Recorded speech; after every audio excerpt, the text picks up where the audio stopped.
अब सुनो ध्यान से। तो बताओ लास्ट क्लास में अपन ने बीसीएस सिद्धांत पढ़ा था। क्या पढ़ा था? बीसीएस सिद्धांत। ध्यान सुनना। तो बीसीएस सिद्धांत क्या था? बार्दीन, कूपर और शाइफर का सिद्धांत था। तो बताओ सबसे पहले बार्दीन, कूपर और शाइफर ने इसकी क्या करी थी? व्याख्या करी थी। क्या बोला था उन्होंने? 3 बातें बोली थी। कौन कौन सी 3 बातें बोली थी? कि भाई अतिचालकों में, सुपर कंडक्टर्स में इलेक्ट्रॉन इलेक्ट्रॉन के बीच जब चालक अतिचालक बन जाता है, जब कंडक्टर सुपर कंडक्टर बन जाता है, तो उसमें उसके जो इलेक्ट्रॉन है, अतिचालन जो इलेक्ट्रॉन है, उसमें विशेष प्रकार की क्या पाई जाएगी? अन्योन्य क्रिया पाई जाएगी। इंटरेक्शन होगा। कौन सा इंटरेक्शन? कि इलेक्ट्रॉन इलेक्ट्रॉन के बीच क्या होगा बेटा? एक बॉन्ड बन जाता है। क्या बन जाता है? एक बॉन्ड बन जाता है। ठीक है। और उस बॉन्ड में जो 2 इलेक्ट्रॉन है, पहला इलेक्ट्रॉन ये, दूसरा इलेक्ट्रॉन ये, उन इलेक्ट्रॉनों का चक्रण समान और परिमाण में समान दिशा में क्या है? विपरीत है। पहली बात तो ये बोली। दूसरी बात क्या बोली? कि भाई जब अतिचालकों में ये जो इलेक्ट्रॉनों का युग्म है, इलेक्ट्रॉन युग्म है, इस इलेक्ट्रॉन युग्म को क्या नाम दिया गया? कूपर युग्म। क्या नाम दिया गया? कूपर युग्म। तो जब भी अतिचालकों में कूपर युग्म गतिमान होता है और धनांश से क्या होती है? टक्कर होती है। तो एक के संवेग में कमी दूसरे के संवेग में वृद्धि से क्या हो जाती है बेटा? संतुलित हो जाती है। ठीक है। एक का मोमेंटम डिक्रीज होगा, दूसरे का मोमेंटम क्या होगा? इंक्रीज होता है। तो टोटल मोमेंटम ऑलवेज रिमेन्स क्या रहता है बेटा? कांस्टेंट रहता है। जब संवेग नियत रहेगा, मोमेंटम कांस्टेंट रहेगा, तो वेग नियत रहेगा, और वेग नियत रहेगा तो इसका मतलब ये कूपर युग्म ऐसे व्यवहार करते हैं जैसे इनके मार्ग में कोई बाधा नहीं आई। ठीक है। दूसरी बात उन्होंने बोली, अब बताओ कोई बाधा नहीं आएगी तो कोई प्रतिरोध नहीं होगा, कोई प्रतिरोध ही नहीं होगा तो रेसिस्टिविटी कितनी होगी? 0। तीसरी बात उन्होंने क्या बोली? कि जब इनका ताप बढ़ाते हो, टेम्परेचर इंक्रीज करोगे, बढ़ाते जाओ, तो इलेक्ट्रॉन के बीच जो बॉन्ड बना हुआ है, आबंध जो बना हुआ है, वो टूट जाता है। बॉन्ड टूट जाएगा, आबंध टूट जाएगा, तो इलेक्ट्रॉन वापस कौन सी अवस्था में आ जाएंगे? मुक्त अवस्था में आ जाएंगे, फ्री हो जाएंगे। तो अतिचालक वापस क्या बन जाएगा? चालक बन जाएगा। ठीक है। ऐसा कोई पता नहीं था कि वास्तव में ऐसा होता भी है कि नहीं होता है। ठीक है। पर बीसीएस सिद्धांत से अतिचालकों के प्रायोगिक गुणधर्मों की क्या हो गई? व्याख्या हो गई।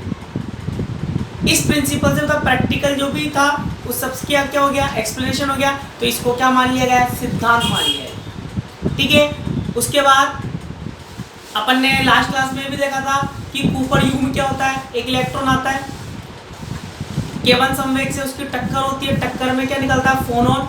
वो फोनॉन कौन ग्रहण कर लेता है बेटा? दूसरा इलेक्ट्रॉन। तो इस फोनॉन की वजह से इलेक्ट्रॉन के मध्य क्या बन जाता है? बॉन्ड बन जाता है। ठीक है। तो उसी को अपन ने क्या बोला था? कूपर युग्म बोला था, जिसको अपन कल लास्ट क्लास में डिस्कस कर चुके हैं। ठीक है। आज का नया टॉपिक लिखो। अब बताओ, ध्यान सुनना। बताओ, मैंने आपको एक क्वेश्चन करवाया था। क्वेश्चन क्या था? क्वेश्चन ये था कि रो बराबर 0, ध्यान सुनना, रो बराबर 0 और बी बराबर 0 दोनों स्वतंत्र परिघटनाएं हैं। मतलब दोनों अलग अलग घटनाएं हैं, दोनों एक दूसरे पर डिपेंड नहीं करती हैं। बी बराबर 0, रो बराबर 0, दोनों डिफरेंट फिनोमिनन है, दोनों एक दूसरे पर डिपेंड नहीं करते हैं, मतलब इंडिपेंडेंट। बेटा रो बराबर 0 भी किसका गुण है? अतिचालकों का गुण है। रो इक्वल्स टू 0 भी किसकी प्रॉपर्टी है? सुपर कंडक्टर की प्रॉपर्टी। और बी इक्वल्स टू 0 भी किसकी है? अतिचालकों की ही है, सुपर कंडक्टर की है। मतलब रो बराबर 0 कब होगा? ताप घटाते जाओ, एक ताप ऐसा आएगा जिस पर प्रतिरोधकता कितनी हो जाएगी? 0 हो जाएगी। उस ताप को क्या नाम दिया? क्रांतिक ताप। टेम्परेचर डिक्रीज करते जाओ, रो इक्वल्स टू क्या आएगा? 0। उसको क्या बोल रहे हैं? Critical temperature. वो बी बराबर 0 कब होता है? जब किसी चुंबकीय पदार्थ को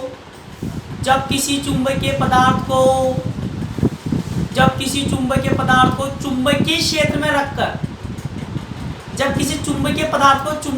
में रखकर पदार्थ को क्रांतिक ताप से नीचे ठंडा कर दो, तो चुंबकीय क्षेत्र रेखा एकाएक कहाँ जाती है? बाहर आ जाती है। और अंदर चुंबकीय क्षेत्र कितना हो जाता है? 0। ठीक है, अब आगे सुनो, अब आगे की पिक्चर सुनो, आगे की पिक्चर कहानी सुनो। तो बेटाओ दो भाई थे, लंदन और लंदन। कौन थे? लंदन और लंदन, दो भाई थे। ठीक है, तुमको सर थे, एक ही नाम है, दो भाइयों के नाम है लंदन और लंदन। तो बेटा दो भाई थे लंदन और लंदन, तो उन्होंने ये सिद्ध किया कि भाई b बराबर 0 और रो बराबर 0 दो अलग अलग परिघटनाएं, मतलब दो अलग अलग घटनाएं हैं। b इक्वल्स टू 0 और रो इक्वल्स टू 0 दोनों इंडिपेंडेंट फिनोमिना है। तो बेटा उन्होंने लंदन और लंदन ने क्या करा? दो समीकरणें दी। क्या दी? दो समीकरणें दी, जिनको अपन क्या बोलते हैं? लंदन समीकरण। क्या बोलते हैं बबलू? लंदन समीकरण। तो लिखो, वीडियो ऑन कर लो अपनी अपनी।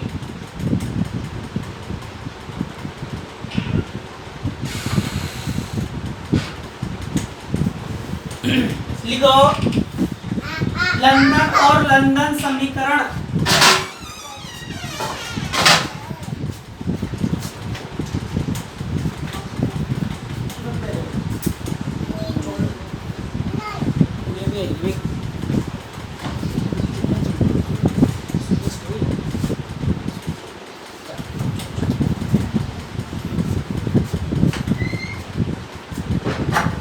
लिखो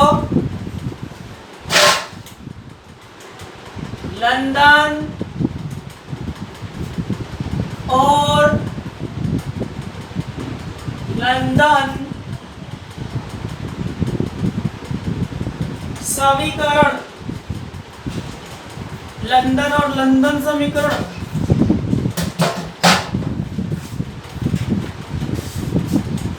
इसमें लिखो अति चालकों के लिए, अति चालकों के लिए रो बराबर 0,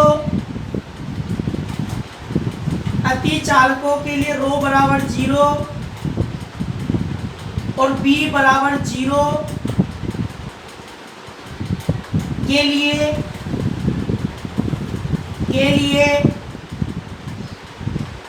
लंदन और लंदन ने रो बराबर 0 और b बराबर 0 के लिए लंदन और लंदन ने ओम के नियम में संशोधन कर, ओम के नियम में संशोधन कर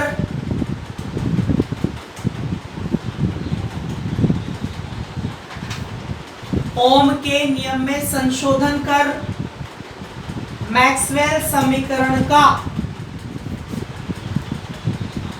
मैक्सवेल समीकरण का एक नया रूप,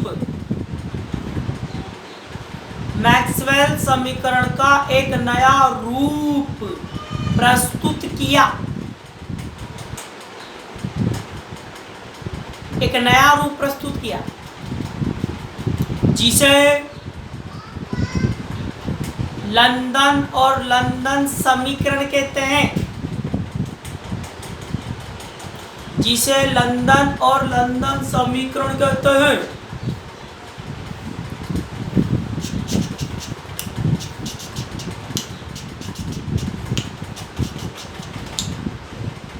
अब बेटा ध्यान सुनो, ये तो अपन को पता ही है रो बराबर 0 b बराबर 0 दोनों क्या अलग अलग परिघटना है, जिसको अपन पहले क्या कर चुके हैं? सिद्ध कर चुके हैं। ठीक है, तो लंदन और लंदन ने क्या करा? ओम के नियम से, ओम के नियम का उपयोग करके भी अपन भी करेंगे, ओम के नियम का उपयोग करके क्या किया? मैक्सवेल समीकरण में संशोधन किया और दो समीकरणें दी, जिसको अपन क्या बोलेंगे? लंदन और लंदन समीकरण। तो लिखो लंदन की प्रथम समीकरण,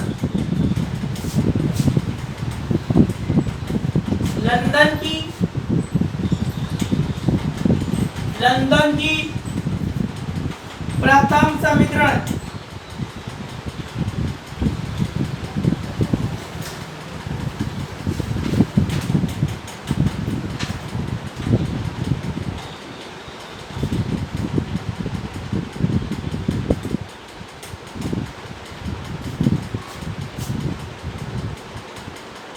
ध्यान से देखना, यदि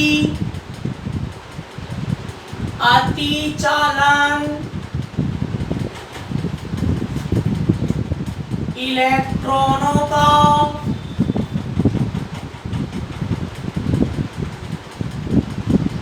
संख्या घनत्व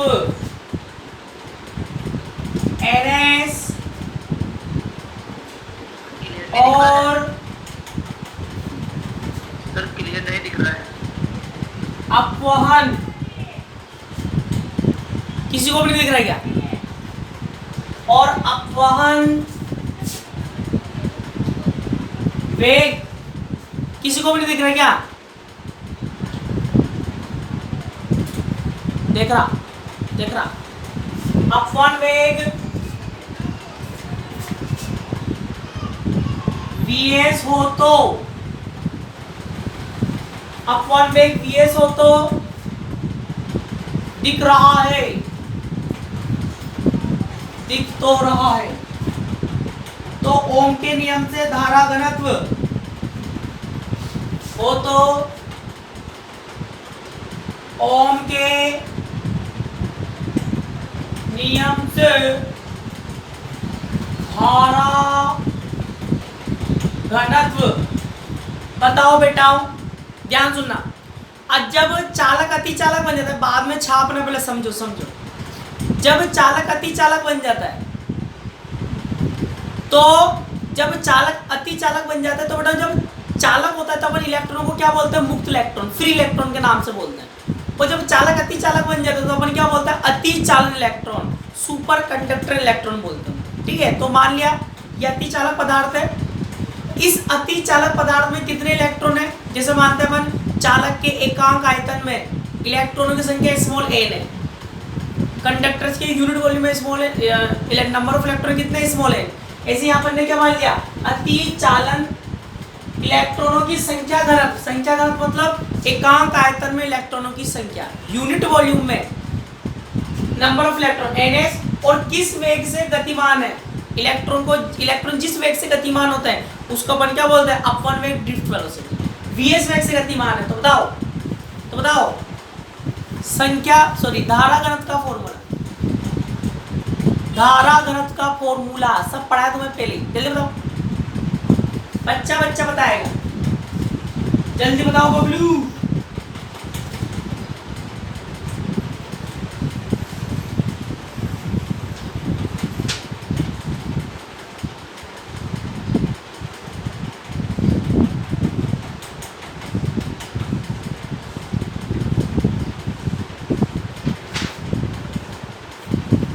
वेरी गुड।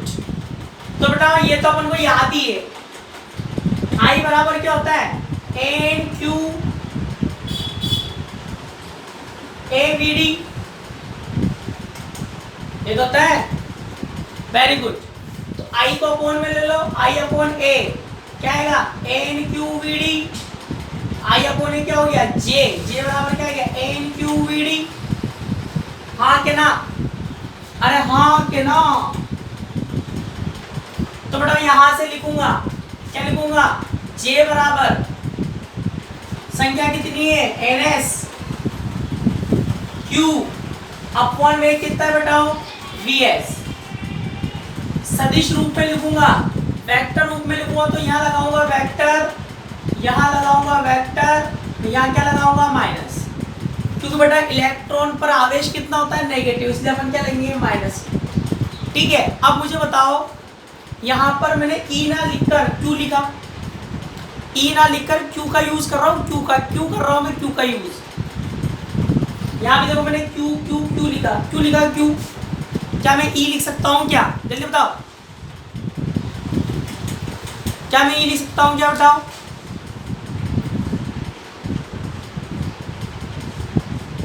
नहीं लिख सकते। क्यों नहीं लिख सकते? ध्यान सुनो, क्योंकि बेटा अति चालकों में विशेष सिद्धांत क्या बोलता है?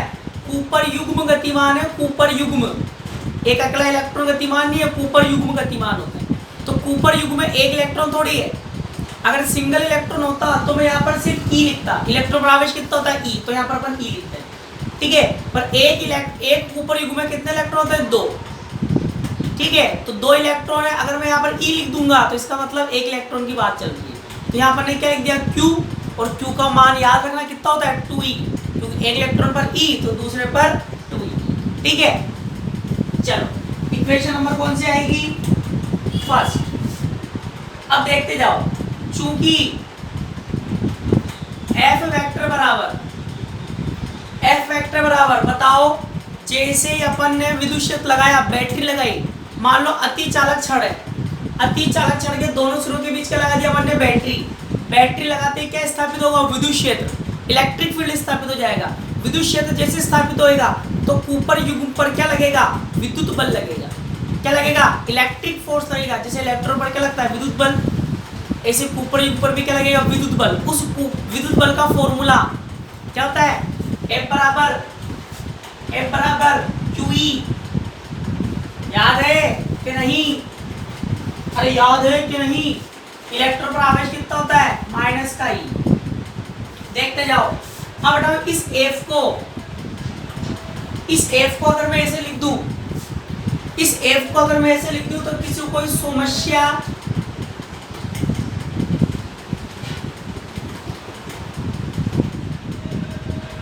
कोई समस्या। F बराबर क्या होता है, ma, तो m इंटू a क्या होता है, dv/dt, क्या हो गया ma। अब बताओ यहां से इसका मान निकालूं, क्या आएगा, dvs/dt, v वेक्टर क्या आएगा, माइनस का q/m e vector. Equation number 2, equation number 2। अब बताओ ध्यान से देखना, इक्वेशन 1 का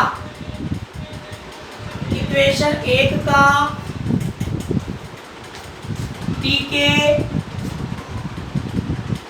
सापेक्ष अवकलन करने पर, बताओ t के सापेक्ष अवकलन करूं, क्या लिखूंगा, dj वेक्टर अपॉन dt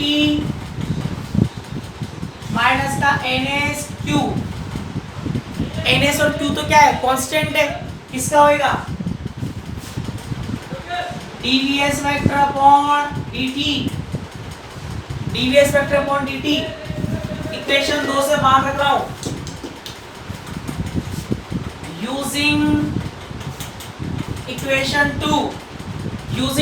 2, बताओ क्या आएगा, dj अपॉन dt,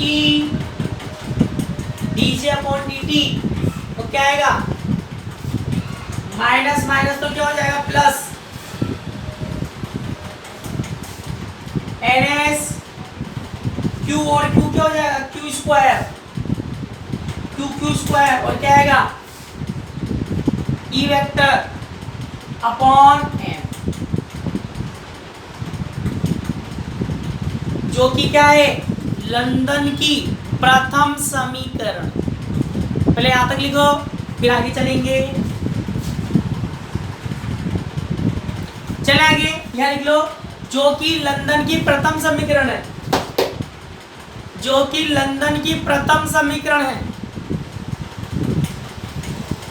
अब बताओ ध्यान सुनना बिल्कुल, बताओ ये समीकरण क्या स्पष्ट करती है, बताओ अगर E बराबर 0 लूं, ध्यान देना, E बराबर 0 पर क्या आएगा, बताओ, छाप लो, पहले छाप लो, ध्यान देखो। तो बताओ यहाँ E बराबर 0 पर, ध्यान समझना, E बराबर 0, अगर मैं E बराबर 0 रखूं तो J बराबर क्या आएगा, जल्दी बताओ, E बराबर 0 पर J बराबर जल्दी बताओ,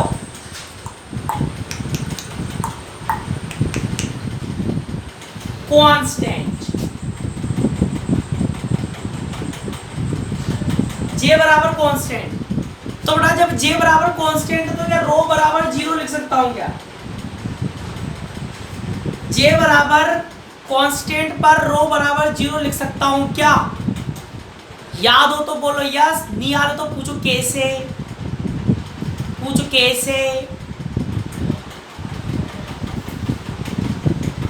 पूछो कैसे, याद हो तो लिखो यस, मतलब पूछो कैसे। मुझे पता था, मुझे पता था। जे बराबर सिग्मा ई से, सुनो ध्यान से। अब बेटा ध्यान सुनना, अपन ने ई बराबर 0 कर दिया, ई बराबर 0 कर दिया, जे बराबर कांस्टेंट है। जे बराबर कांस्टेंट का मतलब क्या है?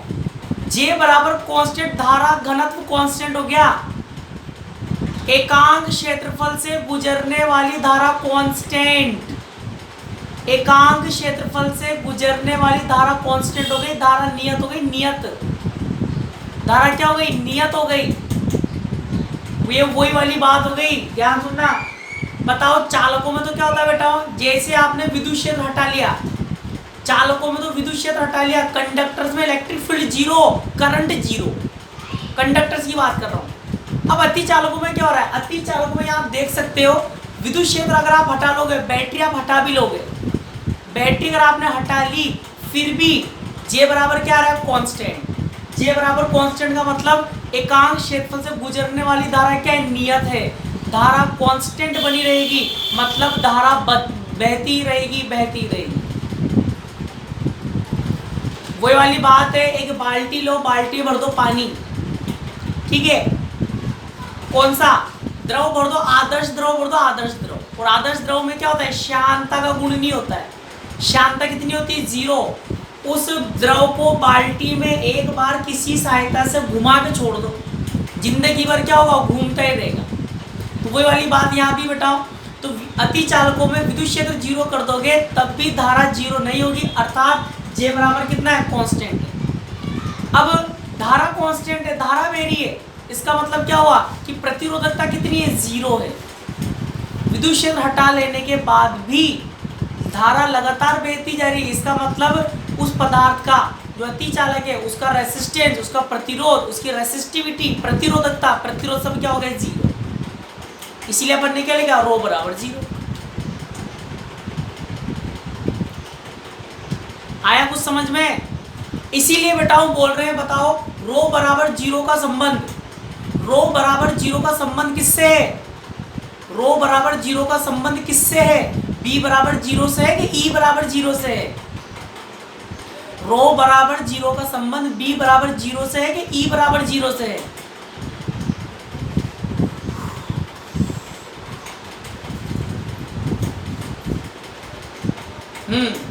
वेरी गुड बच्चों का आंसर लिखना है। Very good. तो बेटा रो बराबर 0 का संबंध ई बराबर 0 से, ना कि बी बराबर 0 से। बी बराबर 0 अलग घटना होती है, ठीक है।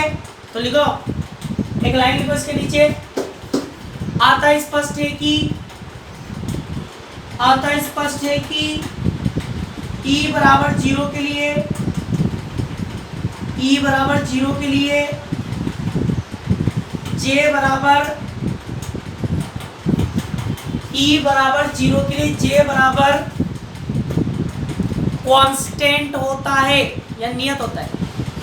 ई बराबर 0 के लिए जे बराबर कांस्टेंट होता है, कांस्टेंट, जो इस तथ्य को व्यक्त करता है कि, जो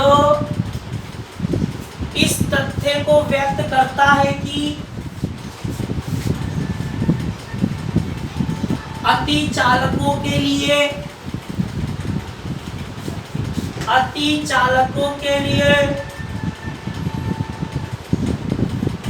अति चालकों के लिए रो बराबर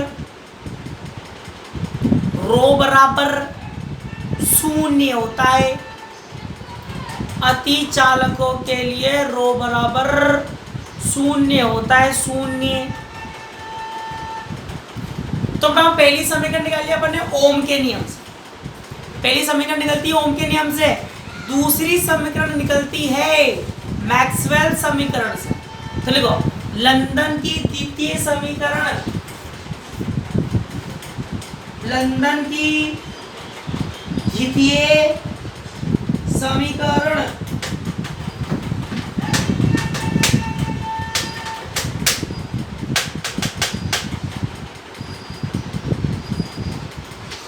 चलें अब बेटा बताओ मैक्सवेल की तृतीय समीकरण क्या थी? मैक्सवेल की तृतीय समीकरण सिद्ध करवाए कि मैं बकायदा इज्जत के साथ। जल्दी बताओ मैक्सवेल की तृतीय समीकरण।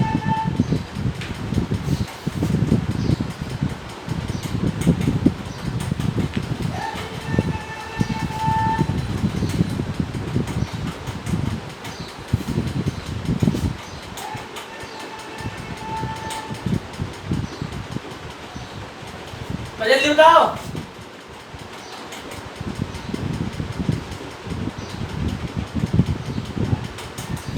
Third equation of Maxwell. अरे बताओ बबलू जल्दी बताओ। वेरी गुड, एक बच्चे ने बिल्कुल सही सही लिख दी है। Very good. क्या होती है बताओ? डेल क्रॉस ई वेक्टर बराबर माइनस का dv vector upon dt। Equation कौन सी आएगी? लास्ट इक्वेशन कौन सी दी थी अपन ने? जल्दी बताओ। प्रथम समीकरण में इक्वेशन दी होगी ना अपन ने, उसका नंबर बताओ लास्ट वाली का। 2 इसको 3 दो बेटा। ये जो आई ना प्रथम समीकरण, हाँ वेरी गुड, प्रथम समीकरण जो आई उसको 3 दे दो। 3 दे दो बबलू, जल्दी से दे दो डब्लू। इधर आओ, इसको देंगे 4। क्या देंगे?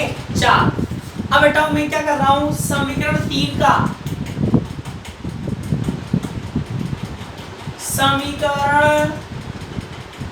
इक्वेशन 3 का कर्ल लेने पर बताओ, इक्वेशन 3 का कर्ल लूंगा तो मैं क्या लिख सकता हूं? दोनों तरफ कर्ल लूंगा तो क्या लिखूंगा बेटाओ? कर्ल का मतलब होता है डेल क्रॉस। 3 चीजें पढ़ाई थी फर्स्ट ईयर में। Del dot, del cross. Del होता है प्रवणता ग्रेडियंट, डेल डॉट होता है डाइवर्जेंस, और डेल क्रॉस क्या होता है? कर्ल। कर ले रहा हूं del cross dj vector upon dt, del cross ns q square e square upon में क्या है? m। ठीक है, देखते जाओ।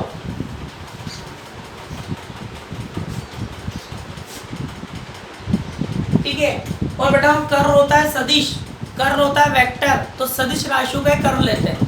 ठीक है, तो यहाँ पर सदिश कौन है? जे। अगर मैं इसको ऐसे लिख दूं, किसी भी बालक और बालिका को कोई समस्या, इसको ऐसे लिख दूं ns q square upon m,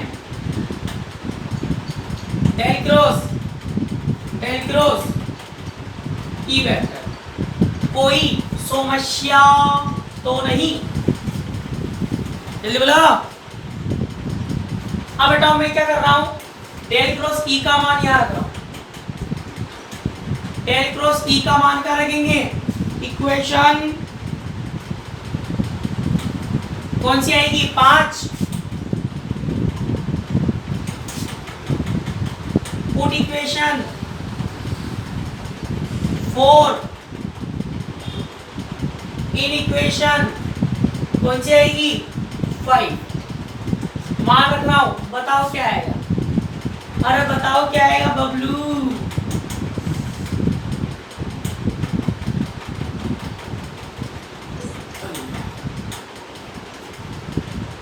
क्या जाएगा?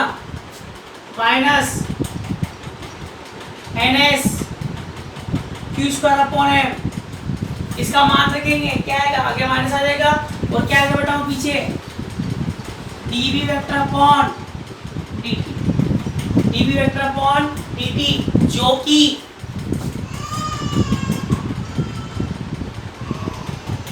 लंदन की द्वितीय समीकरण है, जो कि लंदन की द्वितीय समीकरण है। इसको लिखो फटाफट, फिर आगे चलेंगे। अब बेटा जल्दी देख लो, अब बेटा समझो। तो उठ तो जाते हो ना 8 बजे, क्लास के चक्कर में ना सोते पड़े तो 10 बजे उठते हो। इधर आओ। अब बेटाओ बताओ द्वितीय समीकरण क्या बता रही है? द्वितीय समीकरण क्या बता रही है? अगर जे बराबर कांस्टेंट हो, कौन बच्चा मुझे बताएगा? जे बराबर कांस्टेंट हो तो बताओ बी बराबर कितना होगा? जल्दी बताओ, इक्वेशन देखकर बताओ। जे बराबर कांस्टेंट हो तो बी बराबर कितना? जे बराबर कांस्टेंट तो बी बराबर कितना? जल्दी बताओ, कनेक्शन टूटने वाला है अपन का। जल्दी बताओ। Very good. कैसे? अरे कैसे रीजन भी तो बताओ। अरे कैसे रीजन भी तो बता दो।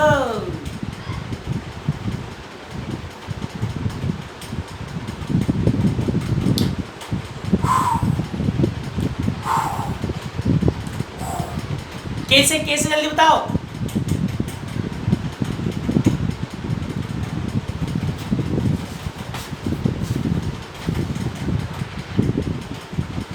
जे बराबर कांस्टेंट में बी बराबर कितना होगा? 0।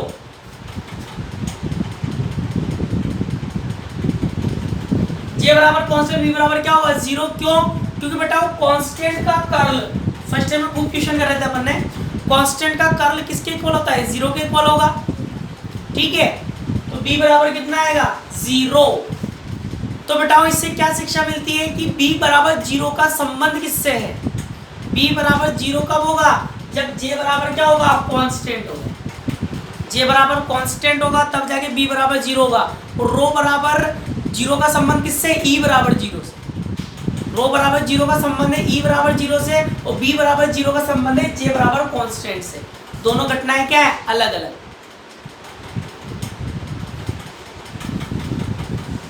लिखो लिखो।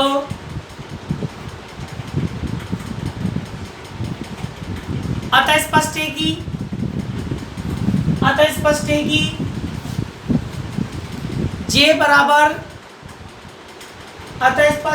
जे बराबर कांस्टेंट होने पर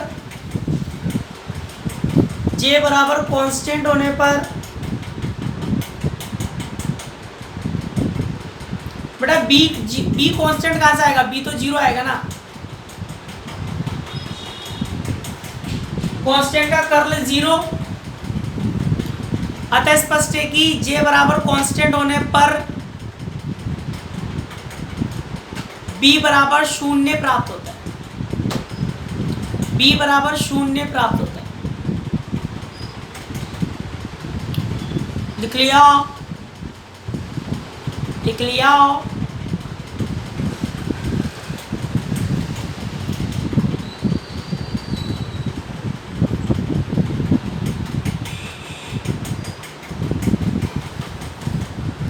पहले कर्ल सोल्व करेगा क्या अवकलन?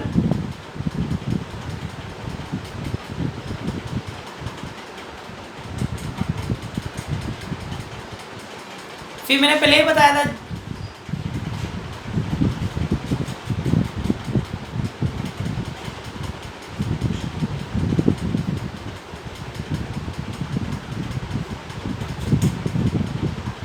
जीरो का अवकलन कितना होता है?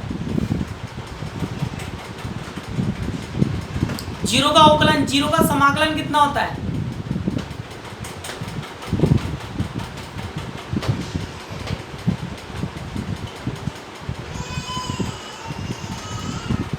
जीरो का समाकलन 0, और वैसे अपन कांस्टेंट लिखते हैं अपन। हाँ भाई 0 + c लिखते हैं, वही वाली बात है बेटा यहाँ पे, 0 + c।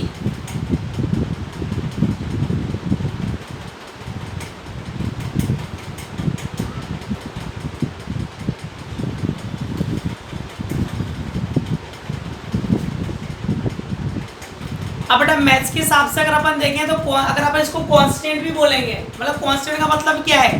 कांस्टेंट का मतलब ये है कि ना तो मान बढ़ रहा ना मान घट रहा। मैथ्स के अगर आप मैथ्स के आंखों से देखोगे तो अगर आप बोल रहे हो कि सर बी बराबर क्या आएगा? कांस्टेंट आएगा। बी बराबर भी कांस्टेंट आएगा।